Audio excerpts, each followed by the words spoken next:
Hey, what's up, guys? Real quick before we get into this episode, know that there is some explicit language, and I don't recommend listening to this one with your kids.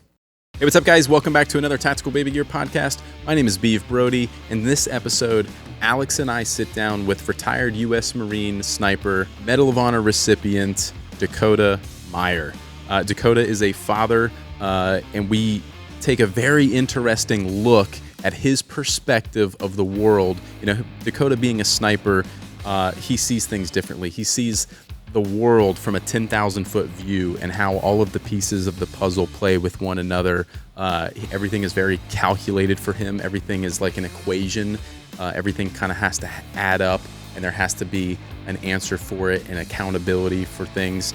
So it's very interesting to get inside of his head and his perspective of life and how he translates that into parenting and some of that kind of stuff. It's very, very interesting. There are some very deep thoughts in this. I think you guys are going to really, really like it. So sit back, relax, and enjoy the show.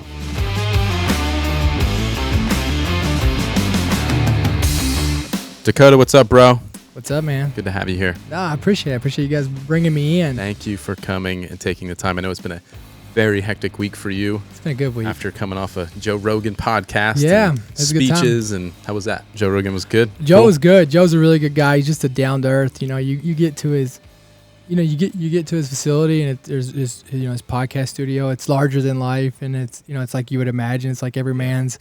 It's like a man cave. It is like the ultimate man cave. He keeps some cars there? Yeah, cars there, all kinds of stuff. But like Joe was just like a real dude. Like that's one thing. Like it was so cool just to meet him because, everybody knows this guy. Yeah. And, I grew up watching him on Fear Factor. Right.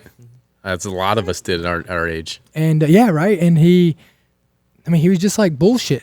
And it was like so cool. It was really cool to meet him. He's really, really, like I had a lot of respect for Joe before I got there, but after I left, I had even more respect for him. Yeah, he's so incredible in the fact that he can have practically any guest on his show and hold a very intelligent conversation with anybody about most topics. Yeah. And it's impressive. It's really impressive. And just the way he goes about himself. And I knew I was sitting across from a guy that a lot of our beliefs couldn't even be on not even be aligned. No, they're not. Like you couldn't even be in the same page, right? But it was just so cool that like it didn't really matter. Like he shows.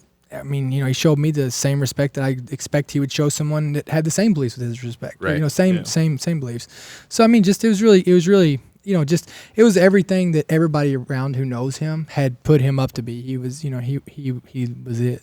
Cool. Yeah. His public image is his actual Yeah, he's so funny. He's you could just tell the guy is just a genuinely good dude. Yeah, that's super cool. Yeah. Whoop your behind. As are you. So let's give everyone listening who may not know who Dakota is. There's not many things that Dakota isn't. He's a former Marine, Medal of Honor recipient. He's a son. He's a father. He's a helicopter pilot. He's just so many things. So this podcast could kind of go the gamut of all kinds of directions, and it's going to be fun. So I'm excited to see where this goes. Tell them a little bit about yourself. Let's hear a little bit of Dakota's backstory and upbringing, and maybe a short version of your military story, because I don't want to go down a deep path of that. But look, I would say like where I'm at today. Obviously, I think everybody goes through evolutions of their life, right? Like it's part of it, phases or seasons or whatever you want to call it. And right now, who is Dakota today? Well, number one, I'm a father. That's by far the nucleus, the core of who I am and why I do what I do and why I wake up and why I stand for the things I stand for, right? But I grew up in a small town in Columbia, Kentucky. I tell people all the time, I didn't really know that they made houses without wheels until I was like 11. I didn't come from anything crazy. I was really fortunate that I had a father that just I was adopted at a young age. And you were adopted? I was. Interesting. Yeah. I know my biological mother, but my father adopted me at a young age. And he him and my grandfather and grandmother and just my family that I got to grow up with. When I look back at the things I've accomplished, I can't take any of the credit for it. I mean, I got to give it to them. Like they set the foundation from the beginning. Just not just telling me what to do, but by living a life. Like when I go back and look at the things that my dad does every day, it's like, I mean, this is a guy who, you want to talk about the epitome of living a life worthy of living. Like that dude does it. Like he wakes up every day and no matter what he's doing, he takes pride in what he's doing. He leaves it all on the table. So, I'm really fortunate to have, and in my friends and family I grew up with, I was so lucky. And played football in high school. I was your typical high school student. Didn't, nothing. I didn't get in too much trouble, Yeah. I definitely wasn't your honor roll student or anything, but got out, went to the Marine Corps. Was in the Marine Corps. I actually went to Parris Island, right across the street. Just a few miles away from here, right? Yep. I love your story about how you joined the Marine Corps. Yeah. The Marine told me I couldn't make it. Told me I wouldn't. I'd never make it as a Marine. And I went to Parris Island.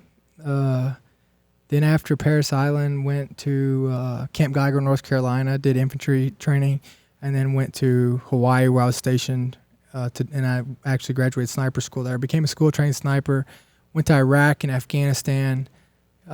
Came back from Afghanistan. Was in a gunfight over there. Lost my whole team, and came back in 2009. Around Thanksgiving of 2009. I think I got home December 5th, 2009, and then got out of the Marine Corps in 2010, and then I got the Medal of Honor in 2011, and here I am. Crazy. That's the quickest version. Quickest version. Give us a little bit more depth into the gunfight. Yeah. And how, because being a Medal of Honor recipient is a big deal. Not many people get that, so there's obviously more to that story. But the short version would. So we were basically. So I had a team. It was me, Lieutenant Johnson, Gunny Kennefick, and Doc Layton, and we lived on a base in Afghanistan, up in northeastern Afghanistan, in a place called the Kunar Province. And basically our jobs were we were advisors to the Afghan National Army. So we lived on a base with, it was 4 U.S. and 80 Afghans. And we did everything with them from helping them. Your basically your mission is, it's a unique mission. And you help train them to you're trying to train them so that they can be better at what they do. So you can, basically the theory is training them to fight. Train them to sustain themselves so we can go home and let them fight their own wars, right? Which is incredible. The Afghan people, I'll say up front, are just incredible people.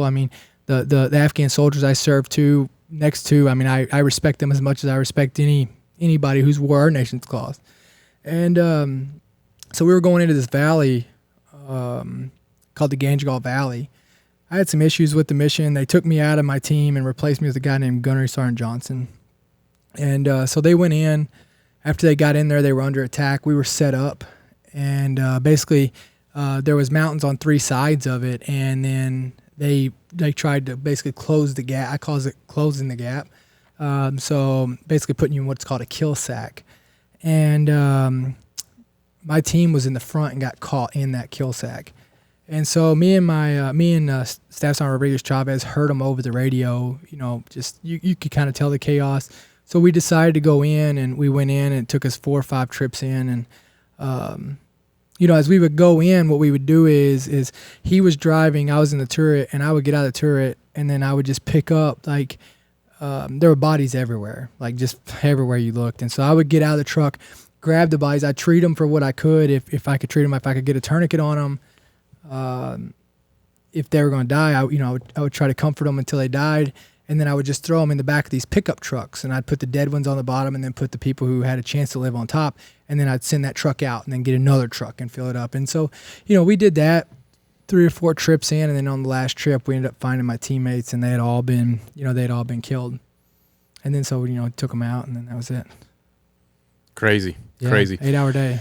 There's a lot to unpack from that, and there's a lot of things I'm gonna circle back to that have analogies to that. If you guys want to hear more about Dakota's story on this, I recommend you listen to Joe Rogan podcast with Dakota, the Jocko podcast. That one is That's the deepest one I've ever got into. You guys really dissect that, but also he's got a book, and I didn't mention Dakota also being an author, but he's got a book that talks about this called Into the Fire, Into the Fire, yep.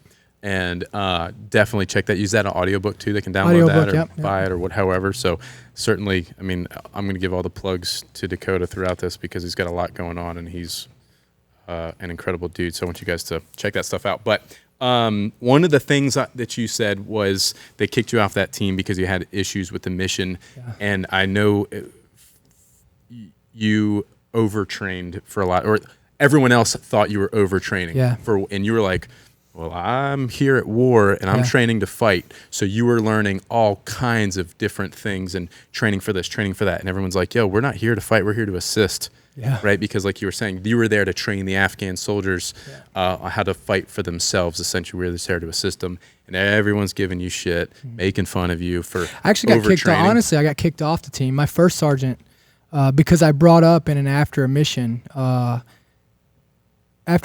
we always do these. It's called it's called a hot wash or after action. Like basically, everybody stands around and you talk about what you did good, what you did bad. And we had like literally, like, pardon my language, we had like the whole team had fucked up this entire mission. Like literally, it was just a shit show. Yeah, and it was a perfect example of what it would be like on September 8, 2009. And I raised my hand and I was like, hey, why are we not talking about the things we did wrong? And my first sergeant literally kicked me out of the team, made me sleep on the flight line, moved my rack away from my entire team, sleep on the flight line, told me I was going home. He didn't want me to go to Afghanistan with him. This is in training. And you know, they say you train like you fight, and it's like, well, you got to learn from your failures, right? I mean, that's how you get better. But what I'm saying is, if you're not willing to acknowledge those failures. That was his solution to it, and it was the same solution as in Afghanistan, right? When shit hit the fan, and like literally wouldn't let me talk to the team. Like literally told my own Marines around me, like that I was in the team with, no, don't talk to me. I couldn't eat with them, nothing, because of this. And he's the same one that gets out and talks shit about me and all this, and his wife does too. And I don't want to go down the whole rabbit hole and give them more attention than they deserve. But you know, like, yeah, I mean, they all just like, none of them, I was always trying to push people to be better. I was training every day for in case if a September 8th happened. And thank God I did. Thank God I did, right? Yeah, and it could have played out potentially even better, because a lot of the things that you were bringing up, I know about how come everyone's on the same frequency, yes. How all these different things that you kept bringing up that they wanted to not acknowledge and push off and put you off. You're like, nah, you don't know what we're doing. This is what we're doing. And didn't want to acknowledge it. 100%. Could have been a different outcome. Yeah, they led the same way in combat as they did in training. It's really unfortunate. My point to that, though, is, you know, here you are knowing that you're going into war zone. You're training for this potential day to come. You want to be prepared, and then later on in life you have kids. Yeah. Do you think you can train for that? You know, I don't think you can. I mean, I think there's ways. Like I think there's a lot that parents can do to, like, you know, I don't think you can ever train for anything unless it's like unless you know the exact stage scenario, right? Scenario. Like if it's a laid out scenario, controlled environment, you can absolutely train for that, right? Like bowling, you can train for bowling. You can train for, you know, you can train for certain things, right? But it's kind of like, you know, football or anything else. You don't train for anything, like for the game. You train for everything for the situation in case you get into it. You know what I mean? Yep. And so I think there's the same thing with parenting, is like you can do more to get ready to empower yourself to be ready for that situation. It's tough too. How old are your kids now? You got 2 girls, by the way. 2 girls, for everyone listening. Sailor and athlete. I have a 2-year-old and a 3-year-old. Okay, they're younger than I thought. I was thinking they're a little bit older. 2 and 3. My kids are 5 and 8. Yeah. So I'm going through some crazy shit. Yeah. You know, and then Alex's kids are your age, 1 and 3. Well, 1.5 and 3.5. Yeah. So twins. But, we had the 3 under 3. Twins. Yeah. He's got twins. And all boys. Yeah. So, all boys? All boys. Holy smokes. Yeah, lucky, right? I love my girls. So how do you feel about having girls? It was like one of those things where you wish you were going to have boys, but you had the girls and you just love it, right? I'm going to tell you right now. You're soft now, aren't you? I would never switch. Right? No. It's hard. It's hard, though. Because so my point in bringing up training and being prepared, because buddy shit comes up that you just ain't ready for. We constantly say that there's no instruction manual for parenting. Like there's the in case they choke and things like that you can train for, of course. But like everyday scenarios, like my daughter, first day of 3rd grade, second grade? Anyway, no, maybe it wasn't the first day. A couple weeks in, this was towards the end of 2nd grade. Yeah. Here it is. But she, some kids threatens to kill her. Oh, it's on. It's on. Listen, I don't. And I'm like, how do I deal with this? I don't make the rules of this gang shit, but I'm here to fight. Right, but I'm like, okay, hold on. So then I have to kind of like dissect this and start to like think about it, and I'm like, okay, she's 7 at the time or something. She's sensitive, so maybe this was blown out of proportion on her end, or maybe it was just was it harmless, like pew pew, they're having fun in the cafeteria, or was it this angry, I'm gonna kill you? Like, I need to know the context. I want to know what the scenario was, the school cameras, who said what, da da da, and so you're like all these questions. So then I go meet with the teacher. I want to know what's going on. What's this kid's family like? Of course, they're like, I can't really say who it is, but that's his desk right there. If you want to go check out his desk, that has his name on it. You know what I mean? So she was super cool about it and things like that. But it was like, and like his desk is also the one that's isolated over there in the corner all by itself. If that tells you anything. Your daughter told you that. Your daughter. No, she was totally fine. She's like, that's his desk by itself in the corner over there. That might have his name on it if you want to know. You know what I mean? But of course, my daughter's at that point. She's like, "Oh, it was so and so." Yeah, of course. You know, and then, but she wasn't the one that said the first thing. Turns out, it was one of the other kids at the table that was like concerned about it. That said the first thing to another teacher. We found out later. So it was bad enough for another student to go tell a teacher. She was like kind of thrown off by that. But I make screwed up jokes all the time, like when their finger hurts, like, we'll just cut it off, you know? Like, so she's used to like kind of humor in like that kind of way. So, but then she got upset by it and told somebody, and then it got escalated, and now that kid thankfully isn't at that school anymore. But yeah, it's true. I was like, but you can't train for that. No. Yeah. You're like, oh God, how you what you think you're gonna do, but then it comes up, or like when your kid's in danger because of some other parent or something, and then you're like, listen, oh hell no. I got you. Last year, a little bit before this time, I had a guy trying to kill me and my family, and I had to put armed security on my kids at school, while they tried to catch this guy. He showed up at my house in Kentucky, had a week-long manhunt out there for him. It was a 90-day manhunt, but week-long manhunt out there. They landed Blackhawks out there trying to hunt him down. Secret Service, FBI, and the Do you marshals. have extra resources available to you like that as a Medal of Honor recipient or anything? No, nothing. I mean, all of it comes out of my pocket. Dude. I mean, obviously, honestly, the only reason that the government was hunting this guy like this was because he also it was me and Donald Trump he wanted to kill. Mm. And so they were hunting him for Donald Trump, but thank God that they were hunting him, because if not, then, I've got to worry about this psycho, right? And, I mean, you didn't know it. He said he was coming, he wanted to come fight, and then, how did it turn into you? I think I don't know, he'd went after my ex some, her family, like he's just one of those obsessed with that. There's another one that's obsessed with them that, you have a history of a lot of things in public. You guys can look up a lot about Dakota, unfortunately. Don't believe all of it. But you were married, your ex-wife is Sarah Palin's daughter. Yeah. And so there's a lot of like things that around that politics and all this crap. All the craziness. But yeah. And then we've had people literally threaten people that my ex-wife have never even met, like writing us, telling us that he's gonna literally try to go to the courts, saying he's gonna go to the courts or tries to go to the courts to get a paternity test because he says that my kids are his. Like, it's this crazy shit. like you talk about and you deal with this, and it's like. And it's so unfortunate you never get to meet these people. Like, you never get to meet them. They never show up. Yeah. And it's just so terrible, but yeah, I mean, you've always got something. It seems like it's crazy, and you can't be prepared for that next phase or that next thing, and something comes up and you're like, fuck, all right, that's where we're at now I've got to figure out how to deal with my kid says this, or somebody at school talks about that, and you're like, how do you even know about that? How did you explain to your kids about the armed? I didn't. I think they overheard some talking about it, but young. I mean, yeah, no, I just, I never told them. I mean, I had to contact the school and be like, hey, if you see this guy sitting in the parking lot, like he was a Navy SEAL and he does have guns on him, and he will Oh, he was trained too. It wasn't just some psycho. He was a Navy SEAL. Oh no, he's a Navy SEAL. Oh yeah, that's a good problem. Yeah, I mean, no. The guy that was coming after us wasn't trained. Oh, okay. The guy that we had security. Security was he was a former Navy SEAL. I thought the guy that you guys were looking for, the threat, was from former Navy SEAL. No. That could have been a problem. Yeah, that would have been a real problem. Yeah. I'd have probably pulled my kids out and we'd left, right? But homeschool.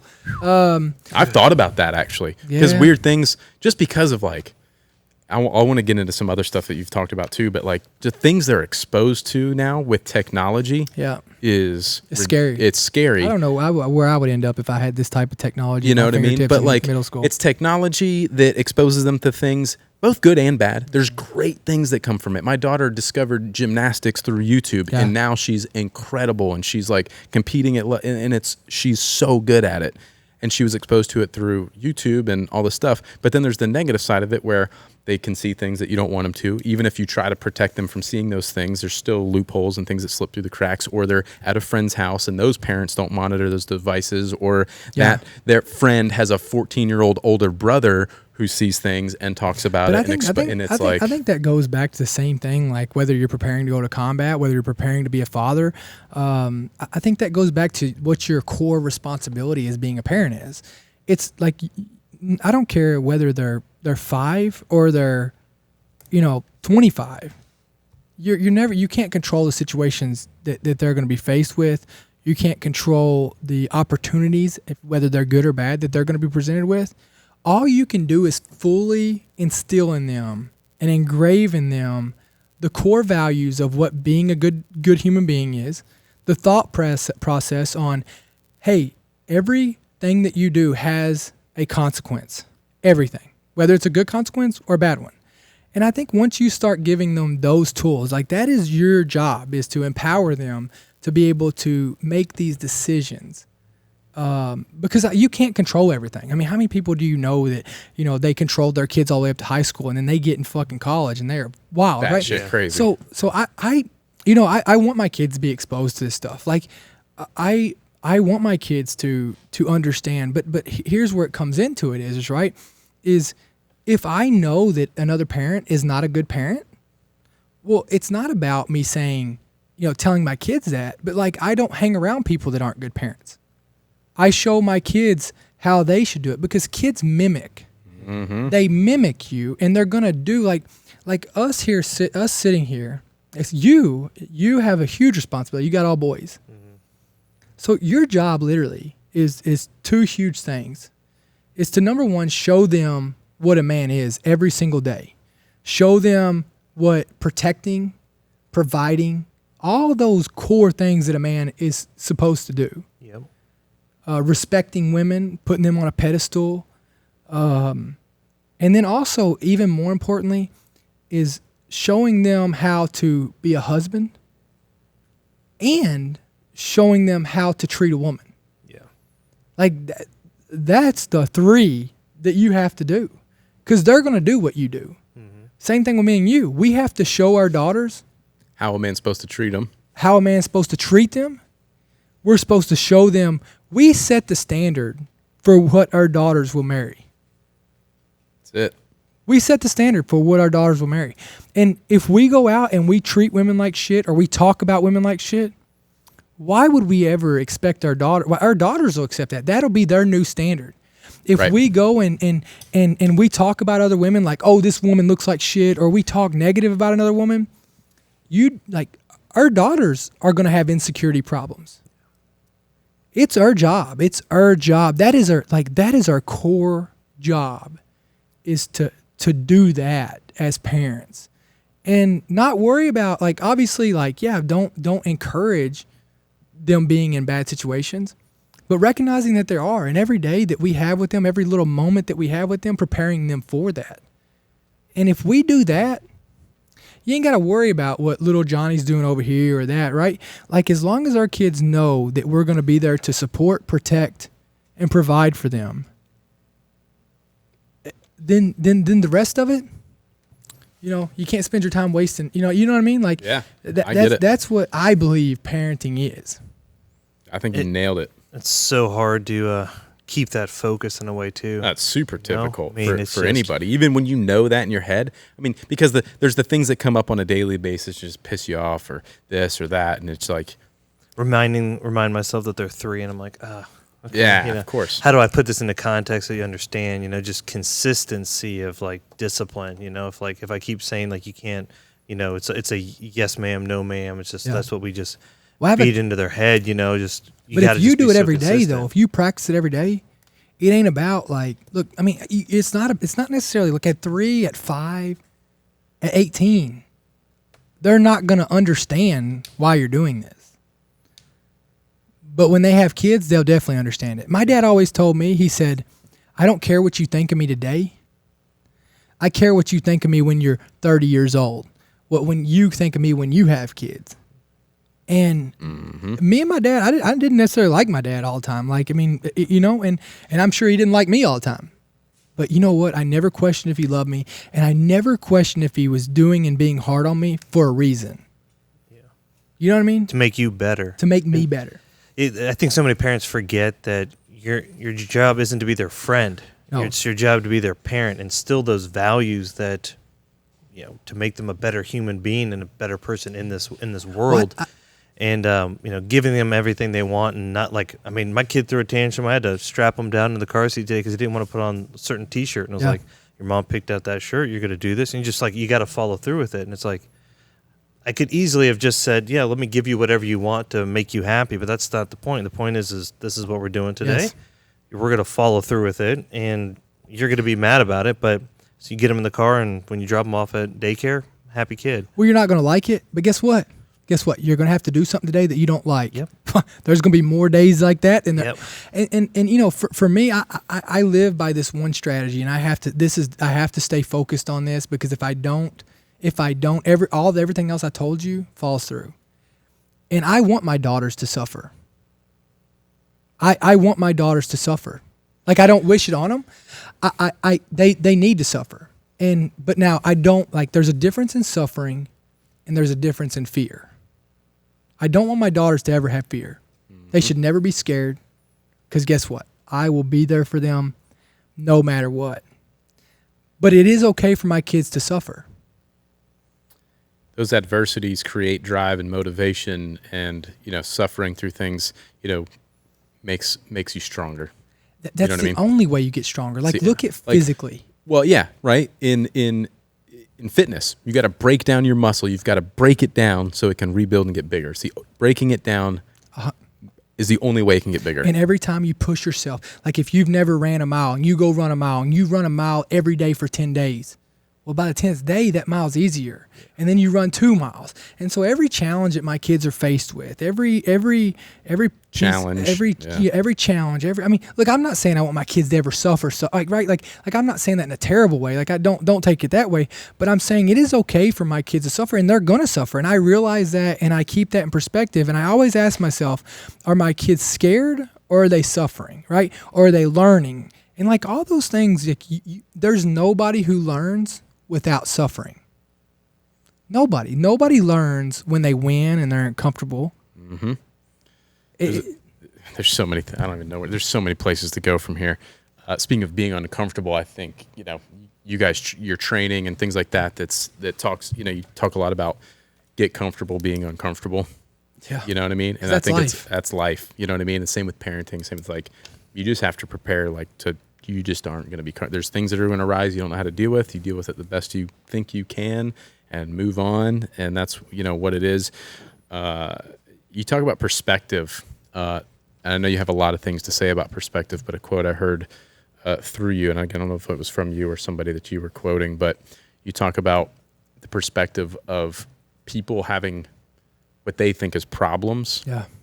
Or inconveniences. Versus inconveniences. Yeah. And, a lot of parents use their problems in life as an excuse to why they're not doing this or why they can't do that or whatever. And you explain problems and inconveniences. You explain it for them, because I don't want to. Yeah, I was going through my divorce, and I'm telling you, like, my divorce, I'd rather do 1,000 Afghanistans than I would one divorce like I went through. Just for a lot of reasons. I mean, tons of reasons. It was brutal. It was. You got the public media involved and all kinds of. It was brutal. Nonsense.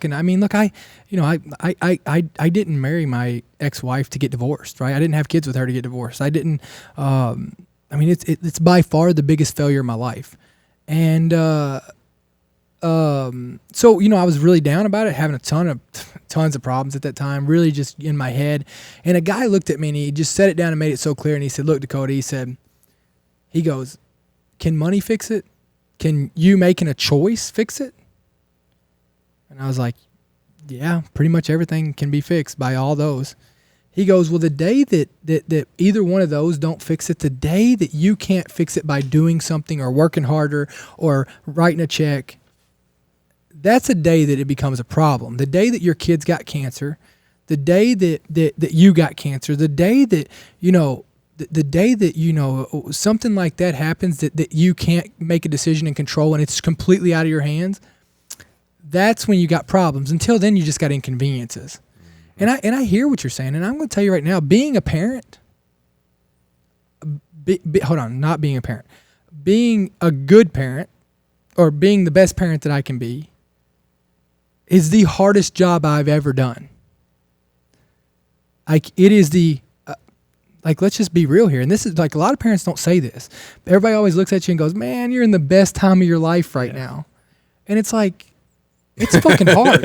I always say that you're at war with domestic terrorists. You get a lot of full-time, first-time parents, and it's like it ain't like Instagram, man. It ain't. You get that one pretty photo when you have the baby, and then that first night you are losing your mind because you're like, it's screaming. The mom doesn't know how to nurse. Are we feeding it formula?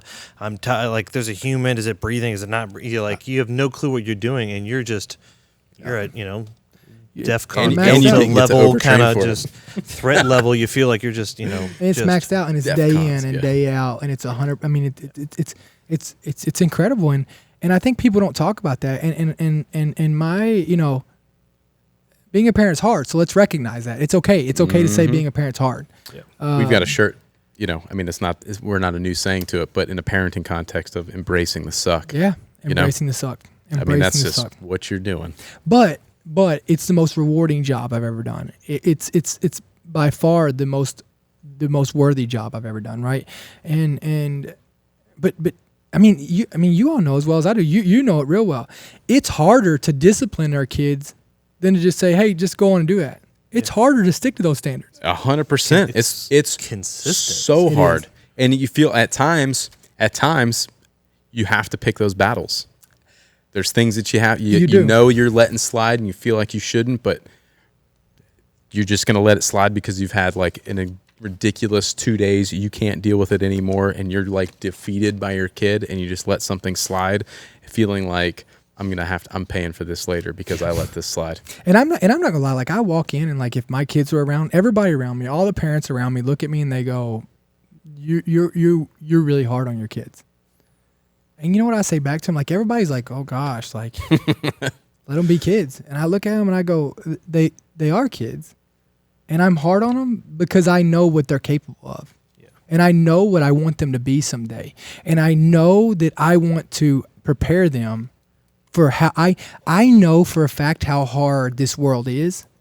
And just for that sole reason, I'm going to be that much harder on them to prepare them for this ruthless, nasty world. Like, my daughters aren't going to be able to have to rely on a man. They're going to respect a man. They're going to want to have a family, and they're going to want all those things. But I tell you this, they're not going to rely on one.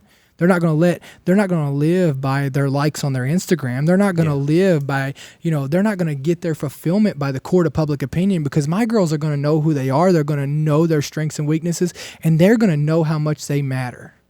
Mm-hmm. You said something that jogged a thought. You're hard on them.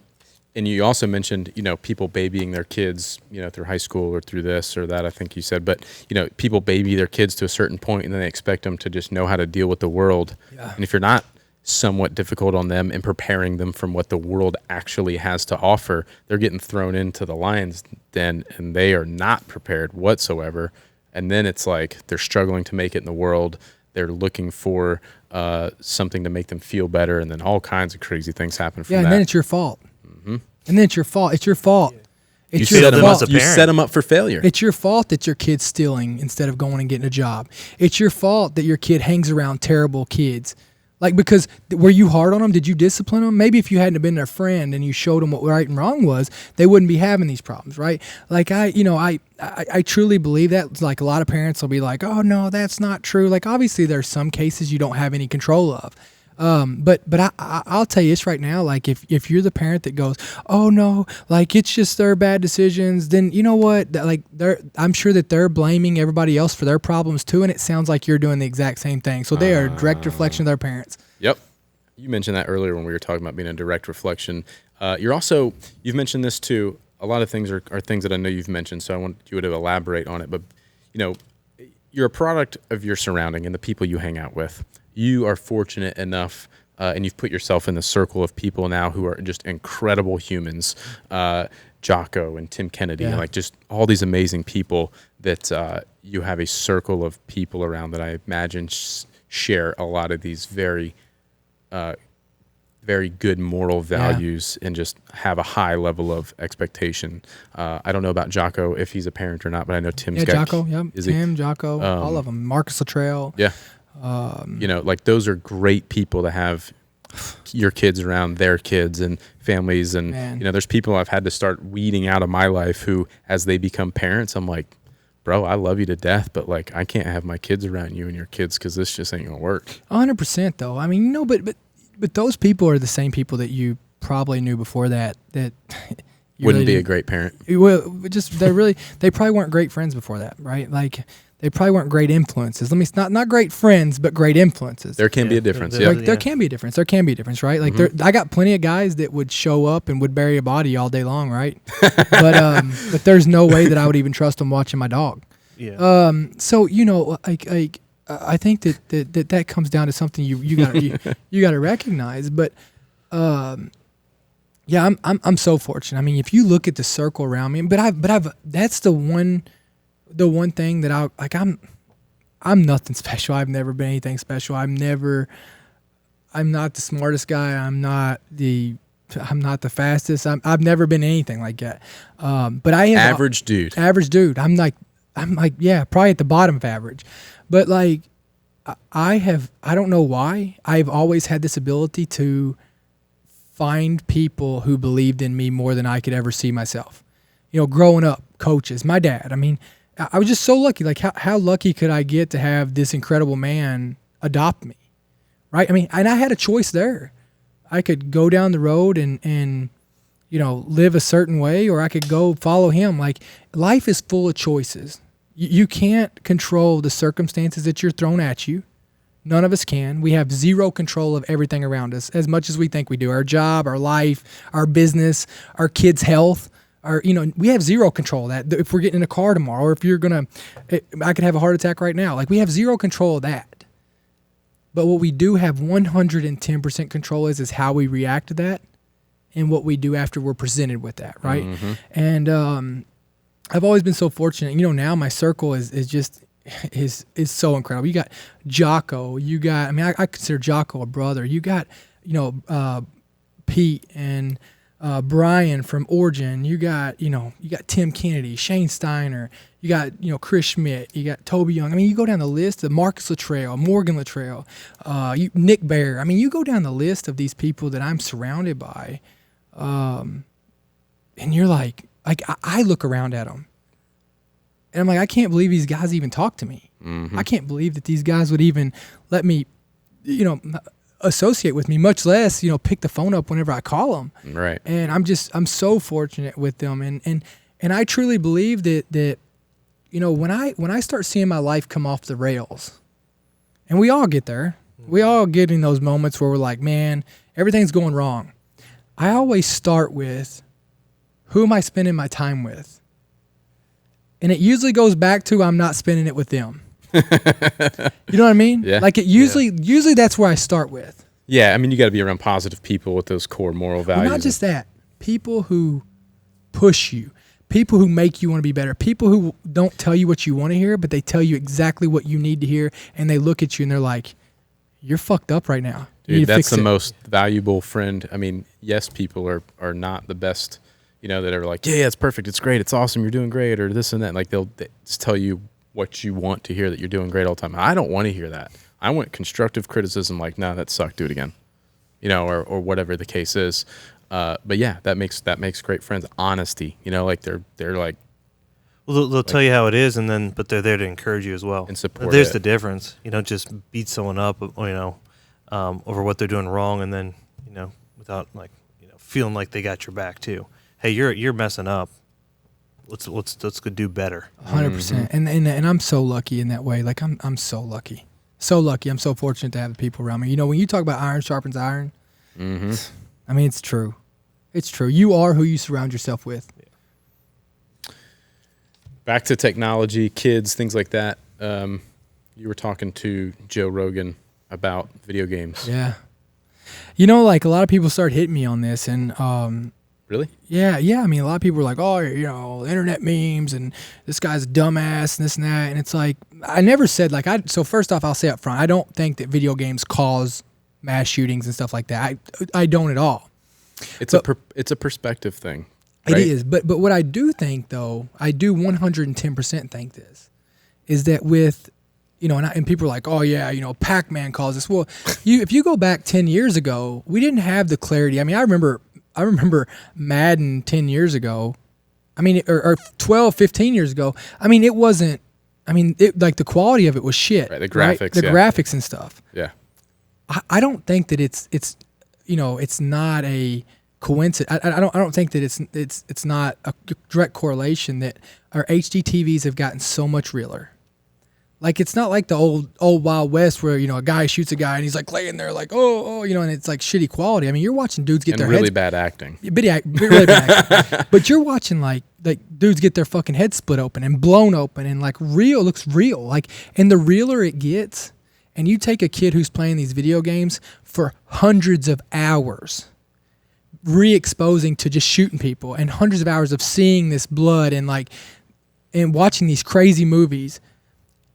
I can't think that it's not a direct correlation that people are desensitized to other people's suffering at that moment. I mean, most people's first instinct when they see somebody on a car wreck or something like that is to pull their phone up and take a video of it. When all these people watching these people get beat, right, pick their phone up and take a video of it. It's entertainment now. There's this is another human being suffering, and I truly believe that. I mean, why as a pilot, let's talk being a pilot, I can get on a video simulator and log hours on that simulator as real pilot time.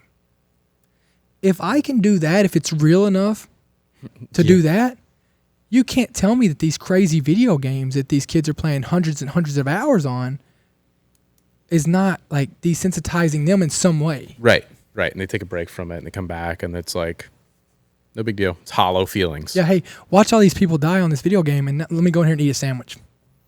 Yeah, it's crazy. And I don't know. And at the end of the day, what people can argue or not, I have a huge fundamental problem. Look, if you're over 18, do whatever the hell you want, at whatever age that society says is an adult. But I have a huge problem with children. Now listen, children playing video games of the same shit that keeps me up at night. Let that sink in for a second. Mm-hmm. I have a fundamental problem of watching these kids play video games for the same things that keep me awake at night, that give me nightmares, and finding entertainment off that. Kids, adults can do whatever they want. Children. So if your kid's 9, 10 years old, 11 years old, and you're letting them sit there and play these killing video games, yeah, you know my opinion of you. That's not parenting. No. That's interesting when you put it in that I mean, light. let me ask you this. Would you let them go watch porn? Would you let your 9 and 10-year-old go watch hours of porn? Nope. Well, so why would you let them go watch murder people? So murdering people is I mean, you look at Joe Rogan, right? Is better than porn? Yeah. Like, you would not, you can't have a conversation with them about sex education, and you wouldn't want them watching porn. If you don't want them watching porn, you don't need them looking at killing people. Right. Yeah, it's crazy what society thinks is normal. And I know this was talked about on Joe. It was. I mean, it's just Joe took it to a whole other level, but yeah. Yeah, I mean, yeah, he but did. It's true. He did take it on another level. But it's true. What society thinks is okay and normal and acceptable is so strange. When you really dissect it, what Joe was saying, if you haven't listened, and just for the people listening here, is it's okay. Like, sex is something that everybody wants and enjoys. And then but that's like taboo and you don't talk about it. You don't. The kids can't see it, but like murder, they're like, are you killing people is okay and acceptable? People are going to say, oh, well, it's not real on a video game and sex is real. Okay. Both of them are put on this to look real, to be real. Yep. Really interesting. Really, really interesting.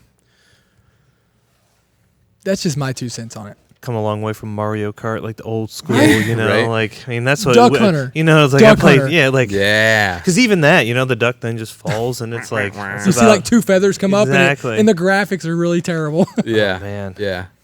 I enjoyed those games, but I still, even at that, like, we'd play it for, if it was a rainy day, we'd play that for a few hours, but like, otherwise, we were outside. Yeah, Like, man. so, Yeah, I was always outside. I mean, we're kind of, I guess, as you look at a lot of other parents and what I've started to witness as my kids get older, like, my kids get very little screen time. Like, Screen time. so like they never look at a phone. They like, it's crazy how intuitive they are when they do like grab your phone off the table, and I'll occasionally play like a YouTube video of some song. Baby shark doo doo doo doo. Thank Baby goodness shark, doo, doo, doo. they've listened to it, but they don't request that. But like I mean, they got like my kids basically have to have the flu, and they're sitting on the couch for me to like turn on the TV, or you know the wife's at home and they're just losing their marbles, and it's like let's like almost reset them Give for us a a break second real quick, because yeah. they don't. But it's like we're talking 5-10 minutes, and that's only been recent. Like I don't know. I struggle with the idea of a kid with like they're in genius mode when they're like 1 to 5. Like their brains are soaking in so much, and then you're getting still images like that in their brains, even at 9, 10. It's I mean, those early struggle years with is it. how you develop as a human, and like when you ruin it with something. Again, you wonder why like kids that and just on the playground seem to just like it almost not even like realize. Like you said, like a kid falls down and it's like, let's take a photo of him. It's like, why don't you help him pick him up? Because he just broke his arm, Yeah. Like, well, that's the difference between you. I mean, you talk about being an average guy. yeah.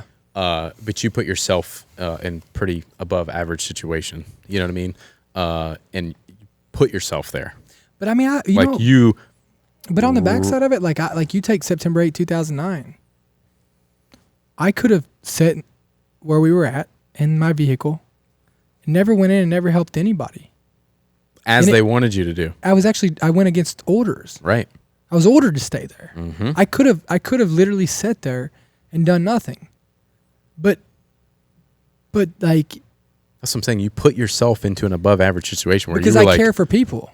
Because like your parents instilled that in you. 100%. 100%. My dad, you know what? He never gave a shit who you were. He didn't give a shit how much money you got, what your last name was. Like what clothes you had on. Like my dad's going to treat you the same as everybody else. And my dad would give you the shirt off his back. He would do anything for you. I mean, like, it was instilled in me, my whole life of just treating people how you want to be treated. It's a simple way of life. Heard that my entire life growing up. And Yeah, it's I mean, amazing it's like that you this- just do not hear that as much anymore. It's And sad. and I'm driving down the road. I mean, I do it every day. I don't know why. Like I have this empathy for people. Like I don't know. Like I can't stand to see people suffer. Like I can't stand it. You made a comment about this from your story when you're fighting with this dude. Yeah. And how you're like, neither one of us thought we were wrong. Like we're just two dudes.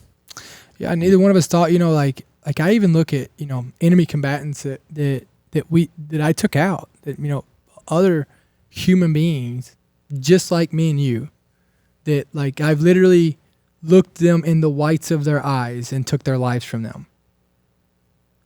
And they would have done the same for me, done the exact same to me. To like, you, let's get yeah. that, like, to me. Let's get that up front. And do I feel sorry for it? No. Like, we were both there to do a job, and we both did our job. Now, take off that uniform, and they were willing to do the devil's bidding. And, the only reason we were there was because of where we were born. They literally, I mean, if that guy would have been born in the United States of America, we wouldn't be, like, he would have had different beliefs. If I would have been born over there, I'd have had different beliefs. They were the product of their environment, of what they were raised by. You talk about ideas and what the ideas you put in your kid's head and you tell them are okay. All these ideas that you instill in them, and here's the thing is if you as parents don't take stances and don't instill ideas in your kid's head, somebody else fucking will.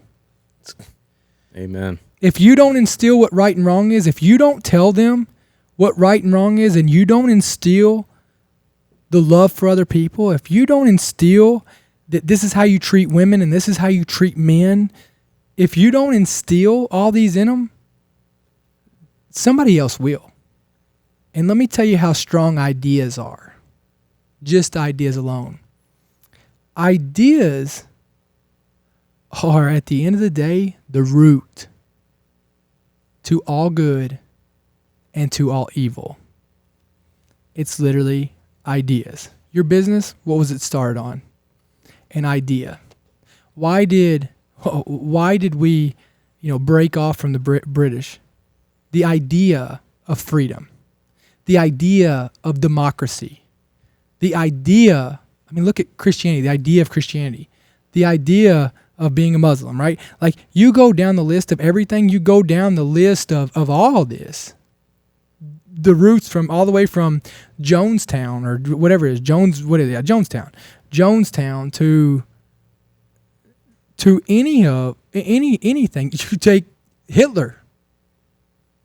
It all drove down to an idea. So if you want to empower your kids to be the best child that they can be, you better instill the ideas in them that you know are right and wrong, because if you don't, somebody else will.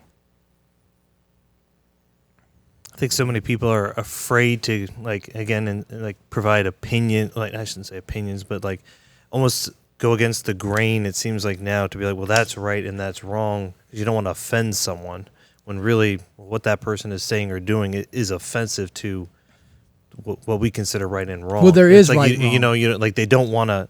It's almost like they don't want to address it because they're like, oh, let's just pretend we didn't see that kids on the soccer field when some man was yelling at his wife or something. It's like, you're almost like, oh, well, let's just pretend like that didn't happen, as opposed to being like, son, that's wrong. Yep. Do you ever see dad treat your mom like that? No, there's a reason, right? Like these ideas, there's a difference in having, having standards or having core values. There's a difference. You can have your beliefs and your core values and not be disrespectful to anyone. Yeah. That's what I find so amazing anymore. We used to be able to have conversations with people. Agree to disagree. Because, I just had some conversations with family. I was at a wedding in San Francisco, and I've got some differing beliefs with my uncle. But it's so refreshing because it was like, all right, well, that's you know what? I hadn't thought that someone would think about something that way. I still disagree with you, but I didn't. That's a new perspective. But okay, love you, uncle. I'm gonna give you a hug and see you at the wedding tomorrow. You know what I mean? There wasn't like I'm gonna throw a fit here because you don't have the same ideals or beliefs as me on everything, and if you're wrong, I'm right, and move on. Well, if you look at it and you look at all these ideas that people get so offensive over, right? That they just go nuts over. People who are confident and truly believe in their ideas, they don't need you to agree with them to be okay with their ideas. So the people who are out here bitching and they're being the loudest about all their ideas and they need all this awareness on it, it's because they deep down know they're fucking wrong. And they're trying to prove, I have this analogy, but I won't say it on here, but they're trying to, it's almost like that guy, walks around. The people who walk around and talk about how they have the most money and they always talk about money are usually the ones that have the least amount of money. Mm-hmm. It's the same thing with these ideas. So anybody can have an idea, and that's cool about the United States of America. It is a free country. Have any idea you want. Look, if somebody didn't have an idea to go to the moon that sounds crazy, then we would have never been there, right? This is the world. This is the free world of ideas. So cool. I respect everybody's ideas. I don't necessarily agree with them all, and I don't have to, and that's okay. But we can all come down and treat each other with respect. And that's the biggest thing is you need to tell your kids, you need to instill in them you don't let your kids go get their own ideas. Like, you fundamentally, I mean, yeah, let them dream, obviously. Like, let them be open to the world 100%. But there are some core ideas that yeah. you have to instill in them to be able to make educated decisions later on as to if these are good ideas or they're not. Right. You talk about those ideas and being able to dream and making decisions based on those. And you talk about America being a free country. Like, America is a country that you can have an idea if you make good decisions along the way and you work towards goals and dreams. You can achieve anything you want. 100%. Like, you could come from nothing and go straight to the top. 100%. This is the only country on the face of the planet that you can start from nothing, poor, and literally become the United States of America, United States president within your generation. It's pretty incredible. I mean, we live in the greatest country on the face of the planet, by far. Like, we got our problems. We're kind of like that dysfunctional family, but we still especially live. Now we got all And I hear these people like talking all this smack about, America this, America that, and it's like, look, then move, like, then leave. Nobody, like, I don't see Mexico putting up fences to keep you from going down there. Then leave, like, every day. Like, if you don't like this country and you don't respect the flag and what, it's what amazes me so much is, like, I'm not into politics. I don't care about, like, I think Democrats and Republicans both suck, period. Let me just say it up front. But I get so upset that people want to take such a stance over a red hat that Donald Trump wears, but they can't get that emotional over a flag that protects the very freedoms for them to get emotional after a president. Yeah. There's some countries they get their heads cut off.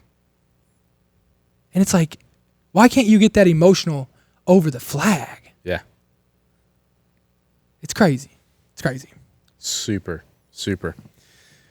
Dakota, you own a business called Own the Dash. Why don't you tell these folks about what Own the Dash means, what that actually means?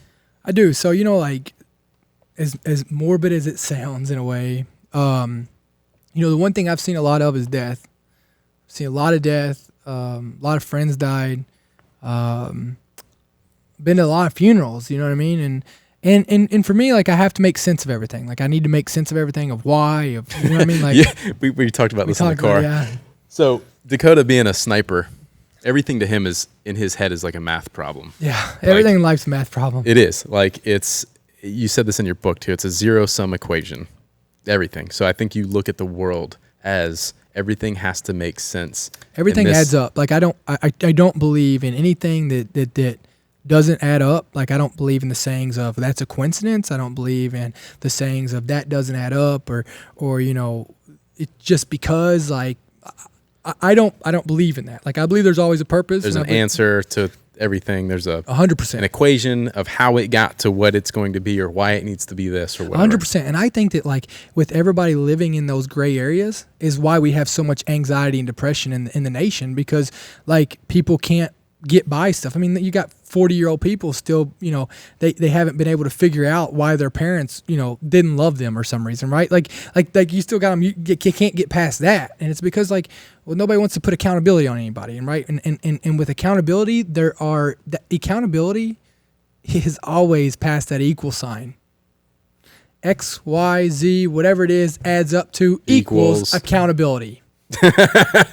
And if you don't get that equal, so anyway, so I started On the Dash. Linda Ellis wrote a poem called The Dash, and she states in it, she talks about how on your last living legacy, that the one thing that we can disagree our whole lives, but we're all going to end up in the same place. We're all going to die, and we're all going to have a tombstone or something like that. But on that tombstone, there's the day you were born and the day you died. And those two dates are really the most insignificant days in your life and the days you have no control over. And also, I'll point out, the only 2 days in your life that aren't 24 hours. But what really matters is that dash in between. And you don't have control of the day you were born or the day you died. but you have control over what that dash looks like every single day. What that means to the world. What it means to the world. How you're going to be remembered. What does that dash look like? You get to control what that dash is. You get to control how that dash looks like. You don't get to control how long the dash is. And I think it's pretty significant. I always say it adds up, right? But I think it's always so interesting that even if you look on a tombstone, the emphasis is on the day you were born and the day you died. The smallest part of that entire tombstone is that dash. And it's like we're all not focused on what matters.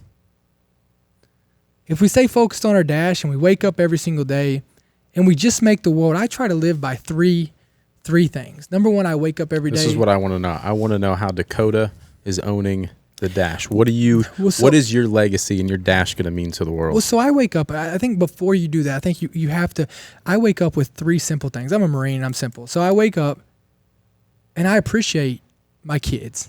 I start my day with gratitude. I appreciate my kids. I appreciate what the life I have. I appreciate that I don't have any real problems. I appreciate that I live in the greatest country on the face of the planet. I appreciate that I get to wake up in a free country as a free man, and I have the opportunity to build the life that I want to build. I appreciate that. And I appreciate the people around me. And then I try to do something to make myself better that day. What can I do to make Dakota better? Because if I get better, I can help more people.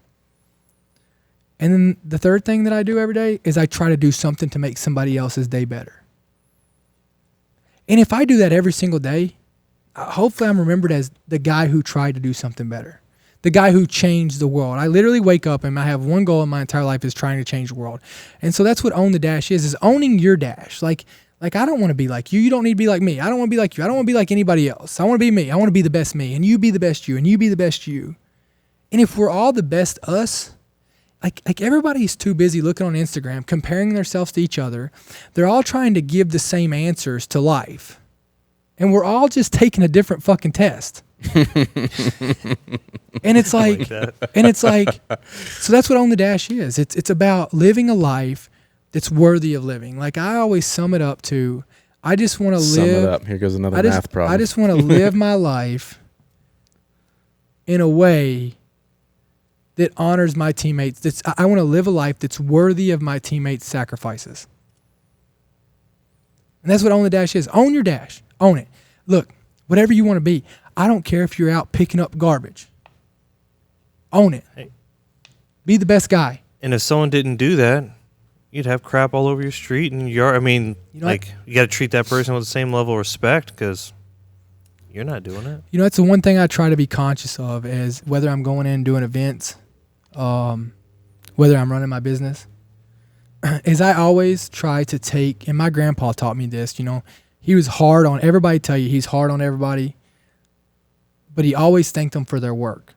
They always remembered that. And every time I get a chance, whether it's a security guard, whether it's a woman bringing food at an event, whether it's the people behind the scenes that's putting up the stuff, the sound people, whatever, I always let them know that I appreciate them. And I always try to consciously go out of my way to let them know that I appreciate them and what they're doing in their work because they matter. Mm-hmm.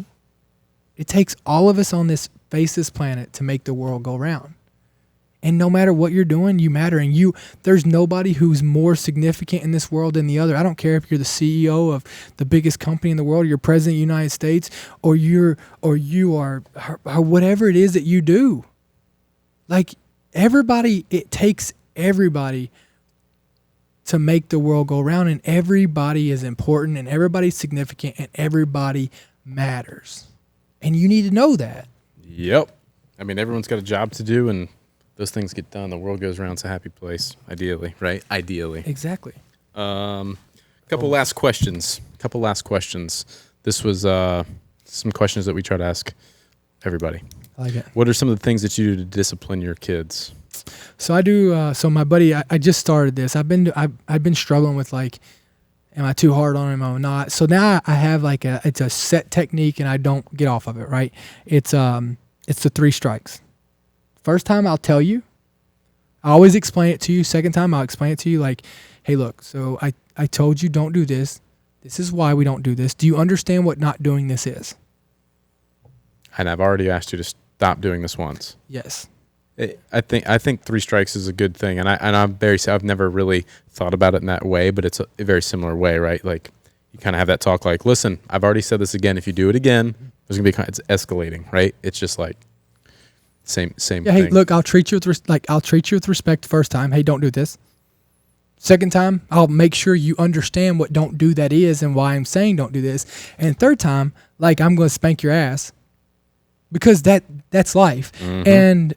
And you know, like, people who don't spank their kids or whatever, like, okay, I like that. That's your way. But and I'll tell you this: if I tell them the thing I try to be the biggest on, like the biggest thing I try to instill in that whole thing, is if I tell them that if you do this again, this is what I'm going to do.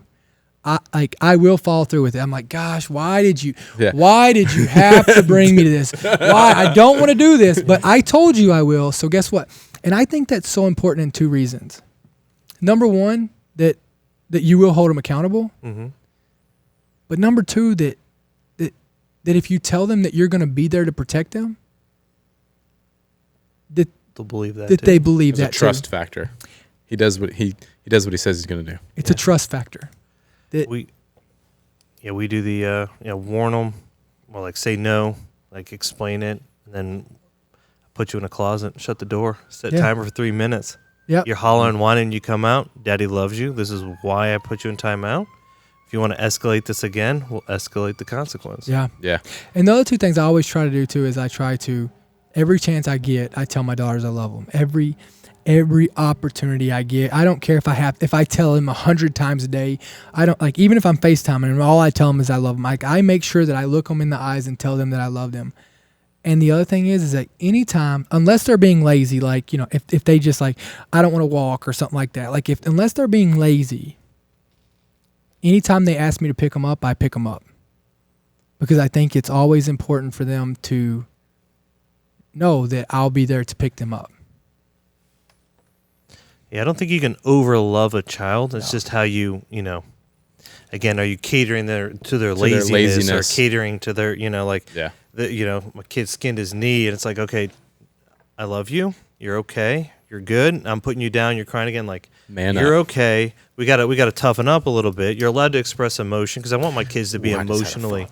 I want my kids to have a deep emotional intelligence. It's okay for a man to cry. 100%. Like, that's okay. Let's talk about this. But now, if you're just kind of whining and whimpering because you want my attention, nope. All right, now we're kind of cutting it off here.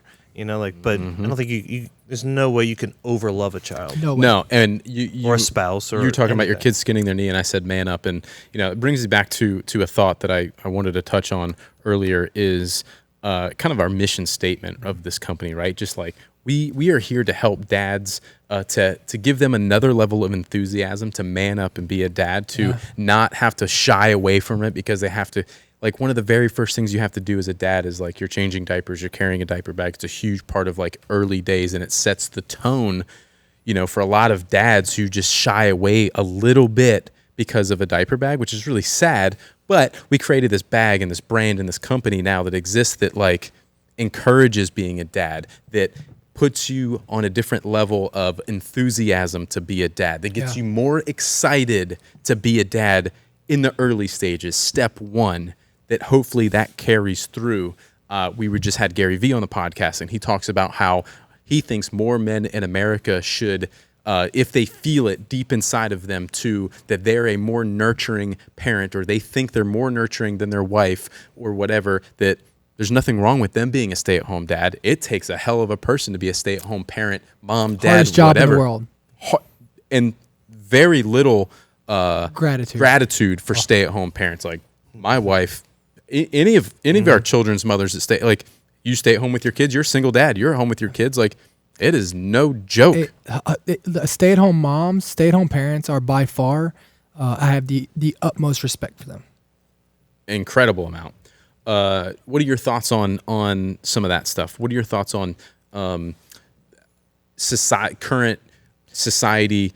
Not some men not stepping up to the plate. Well, I think a lot of men don't step up to the plate just to call it what it is because they're lazy. I honestly think that a lot of men don't step up because their priorities are off. They're not dialed in on their priorities. Like I hear dads all the time, not all the time, but I've heard quite a few dads go, yeah, when my kids were growing up, I never changed a diaper. And I'm like, well, you're a douchebag. Right. Like you're a piece of shit. Or like that's a woman's job. I never got up with my kids in the middle of the night. So you put all of it on your wife? Mm-hmm. Here's what's really funny is we catch so much heat as a brand as this toxic masculinity, where in fact we're trying to bring it to a level playing field and saying it's not just a woman's job. Yeah. Well, let me tell you what masculinity is. First off, masculinity, like of what people are identifying as masculinity, is the problem of all that. It's not us. It's not us sitting at this table. Masculinity is someone who demeans women. Like not toxic masculinity. They're trying to put these people in as these spokesperson for us. Let's be honest, call it what it is. You take Harvey Weinstein, you take Donald Trump, Matt Lauer, go down the list. Like that's what they're trying to say masculinity is. And there's none of us at this table that would look and have 2 cents of respect for them as a man or what they've done. And so let's talk about what masculinity truly is. Masculinity is truly a man who respects women, who is a father, who is a husband, who are all these titles, and he takes those and they are sacred, and he wakes up every day and he earns those titles by being there for the family, for providing, protecting, for leading, and being there for his wife. A masculine man doesn't protect the woman because she's weak. He protects her because she's important.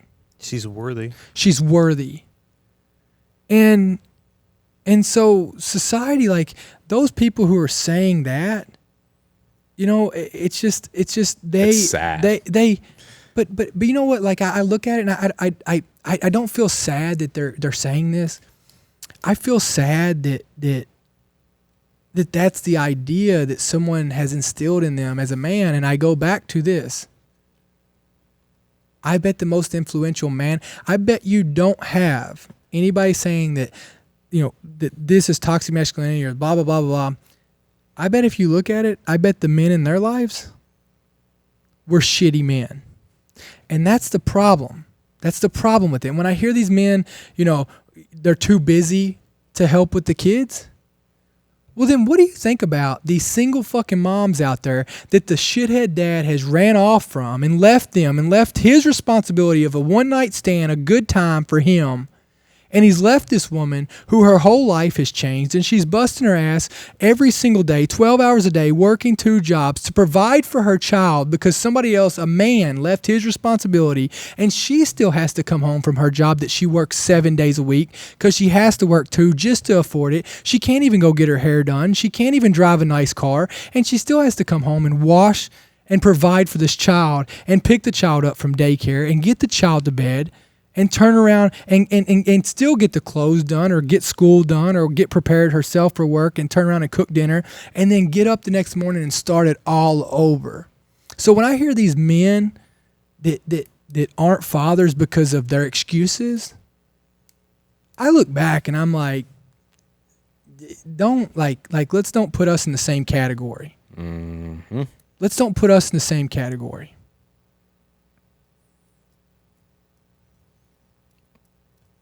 I love that. What kind of advice would you give a first-time dad? Do you have a number one piece of advice you think? Look, it's going to be hard. Like no upfront, it's going to be hard. It's going to be the best thing you've ever done. It's a marathon, not a sprint. Nobody's got it figured out. But what I would tell you if you're going to be a parent, there's 2 pieces of it. There's if you're married and if you're not married, because that's the way society is right now, right? If you're married and you're about to be a parent, understand that your wife comes first. Don't ever forget that piece of it. You're always going to have your child in your mind. Your child is always going to be at the top of the list. But your wife's health, your wife's sanity, you supporting your wife 110% comes first, and your marriage. Because if you don't focus on that, if you and your wife are the best that you can be, 110% the kid problem fix itself. Right.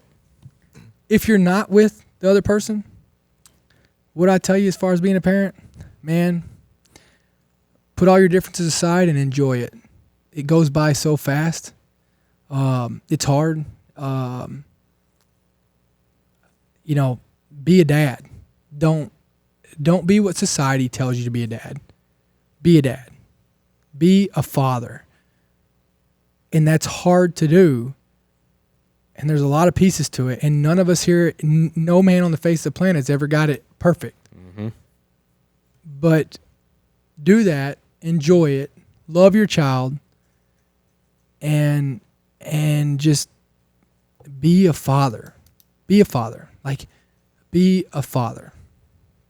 It's not crazy. It's not crazy.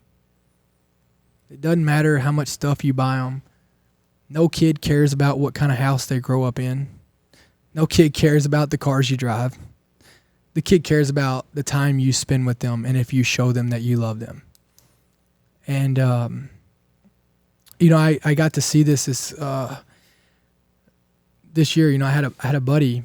We were actually filming a podcast for Father's Day. And we were both talking about being a parent and just how incredible, being a parent is. And the next day, his 3-year-old son died. And as I was sitting there at the funeral, I was looking up there. I mean, you walk into a funeral that has, the Cars theme. And it just shows you that, like, it could all be gone tomorrow. Yeah. It doesn't matter how good. This guy is one of the best parents I've ever seen. One of the best men I've ever seen. Him and his wife, just incredible. And it could be taken tomorrow. So all of our days are numbered, to include your children. Wake up every day as if it could be your last or it could be their last. And if you live with that mindset, the rest of it works itself out. Thanks for coming on the show, bro. Oh, thank you guys for having me. I appreciate it. This was awesome. No, thank you. Guys, thanks for listening. Dakota, tell them where they can all find you. Yeah, Dakota Meyer 0317 on Instagram, Dakota Meyer on Facebook. Go check out On The Dash, onthedash.com. We got some new stuff getting ready to come down the pipe in the next couple months, so go there. Also, go check out Flipside Canvas. I do a lot of digital art stuff. And that's about it. So thank you all so much. Awesome, dude. Awesome. Thank you so much. Appreciate Guys, it. thanks for listening. Make sure you subscribe so you can get notified of future podcasts coming out after this. And leave us a rating and review. We would greatly appreciate that. See you in the next episode. Peace.